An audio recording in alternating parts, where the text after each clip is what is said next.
અયોધ્યામાં રામ મંદિર ઉપર ધર્મધ્વજ ફરકાવવાની તૈયારીઓ પૂરજોશમાં. મંદિરને 1000 ક્વિન્ટલ ફૂલોથી શણગારવામાં આવ્યું. હેલિકોપ્ટરથી વિસ્તારની દેખરેખ રખાશે. NSG ATSના કમાન્ડો તૈનાત. ગુજરાત પોલીસ દ્વારા રાજ્યભરમાં 100 કલાકમાં રાષ્ટ્ર વિરોધી ગુનામાં સામેલ 31,840 આરોપીઓનું વેરિફિકેશન કરાયું. પોલીસે છેલ્લા 30 વર્ષના ડેટાબેઝમાંથી આ આરોપીઓના રેકોર્ડ તપાસ્યા. જિગ્નેશ મેવાણીને પટ્ટા ઉતરાવી દેવાનું નિવેદન ભારે પડ્યું. ઉત્તર ગુજરાતના અનેક શહેરોમાં પોલીસ પરિવાર રોષે ભરાયો. પોલીસ પરિવારની મહિલાઓએ રેલી કાઢી વિરોધ કર્યો. મેવાણી હાય હાયના નારા લાગ્યા. ગુવાહાટી ટેસ્ટમાં ટીમ ઇન્ડિયા પહેલી ઇનિંગમાં માત્ર 201 રનમાં ઓલ આઉટ થઈ.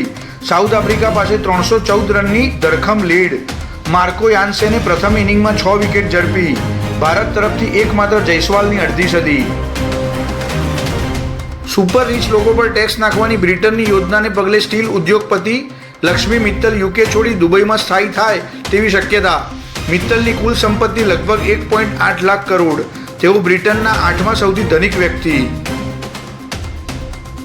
ધર્મેન્દ્રના નિધનથી સમગ્ર દેશમાં શોકની લાગણી. રાષ્ટ્રપતિ, વડાપ્રધાન સહિત અનેક હસ્તીઓએ આપી શ્રદ્ધાંજલિ.